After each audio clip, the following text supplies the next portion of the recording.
Kaixo, Igor da Juan Luis gea, Tolosaldea Lanbide Heziketako Goi Mailako Institutuko irakasleak, eta gaur hemen egingo duguna izango da pieza baten mekanizazioa abiadura handiko makinan CAD/CAM teknologia erabiliz.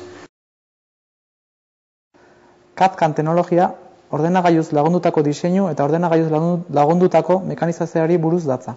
Piezak mekanizatzeko garaian erraminten ibilbideen programazioa errazteko edota ahalbidetzeko erabiltzen da.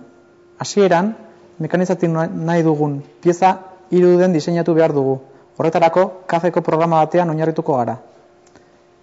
Behin diseinua egin ondoren, mekanizatu behar dugun piezak dituen format CAM-eko programaren bidez prozesatzen ditu. Piezaren mekanizazio prozesua operazio ezberdinetan diseinatuko dugu. Arrastaketa, akabera eta abar.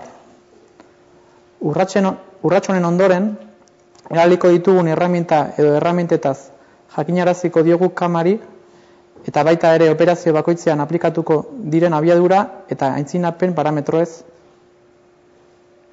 Hau egin ondoren, CAM-ak eskaintzen dizkigun mekanizazio estrategien artean aukeratuko dugu.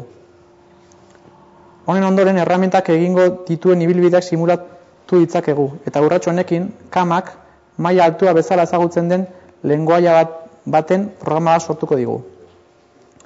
Programa hau gure makinak ulertzen duen lengoai batera itzuli beharko dugu. Fagor, Heidenheim, Fanuc, Siemens, urratso honi postprozesazioa deitzen zaio. Operazio bakoitzaren programak behin prest ditugunean makinari bidaliko dizkiogu sarearen bidez. Behin makinan mekanizatu beharreko pieza lotuko dugu, erreferentziak hartuko dizkiogu eta mekanizazioan eraliko ditugun erreminten doikuntza egingo dugu. Ondoren, programa exekutatuko dugu, aurrez ikusi bezala pieza mekanizatuz. Behin mekanizazioa amaitu ondoren, piezak eskatutako akabera eta dimentsioa dituela eta emaitza egokia izan dela egiaztatuko dugu. Azken urratso honekin prozesua amaitzutat jo daiteke. Laburbilduz, hauek dira eman ditugun pausoak. Mekanizatu behar dugun pieza iruden diseinatu. CAM-eko programaren bidez, mekanizatu behar diren piezaren formak prozesatu. Piezaren mekanizazio prozesua operazio ezberdinetan diseinatu. Erramintak eta mekanizazio operazio bakoitzean aplikatuko diren abiadurak aintzinapenak aukeratu. CAM-ak ahalbidetzen dizkigun mekanizazio estrategien artean aukeratu. Erramintak jarraituko duen ibilbidea simulatu.